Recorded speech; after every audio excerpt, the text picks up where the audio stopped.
ஆயிலை மாற்றினா உண்மையிலே ஆயிலை இன்க்ரீஸ் பண்ண முடியுமா? அண்ட் பெஸ்ட் ஆயில் எது, ஒஸ்ட் ஆயில் எது அப்படின்றதையும் நம்ம இந்த வீடியோவில் டீட்டெயிலாக பார்த்துலாம். இந்த மாதிரி மெடிக்கல் கான்டென்ட்ஸ்க்கு நம்மளோட QD ஹெல்த் டாக்ஸை ரெகுலராக ஃபாலோ பண்ணிகிட்டே வாங்க.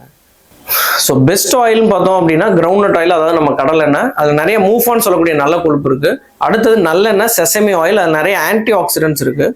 அடுத்து மாடரேட் குவான்டிட்டியில் யூஸ் பண்ணக்கூடிய ஆயில்களில் மொதல் ஆயில் வந்து கோகோனட் ஆயில். அதில் MCTன்னு சொல்லக்கூடிய மீடியம் செயின் ட்ரைகிளிசரைட்ஸ், அதாவது மீடியம் செயின் ஃபேட்டி ஆசிட்னு சொல்லுவாங்க.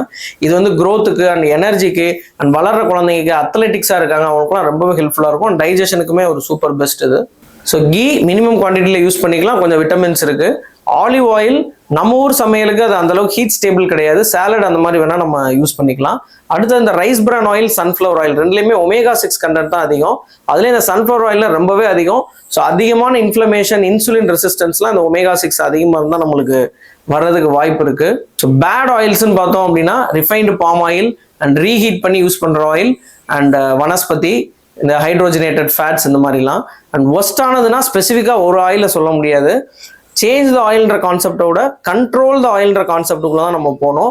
ஏன் அப்படின்னா ICMR வந்து ஒரு நாளைக்கு 3 to 5 டீஸ்பூன்ஸ் ஆஃப் ஆயில் தான் வந்து ஓவராலாக ஒரு ஆயில் யூஸ் பண்ணணும்னு சொல்கிறாங்க. இப்போ நம்ம சொன்ன எந்த ஆயிலாக இருந்தாலும் சரி, ஏன்னா எந்த ஆயில் எடுத்தாலும் அதில் ஃபேட் கண்டென்ட் தான் மேஜராக இருக்கும். ஸோ நம்ம போர்ஷன் கண்ட்ரோல் பண்ணிட்டோம் அப்படின்னாலே பெஸ்ட்டு. அண்ட் டயபெட்டிஸ், கொலஸ்ட்ரால்லாம் இருந்துச்சுன்னா ஒரு நாளைக்கு வந்து 3 டீஸ்பூனுக்கு கீழே தான் வந்து நம்ம ஆயிலே எடுத்துக்கணும். And thank you.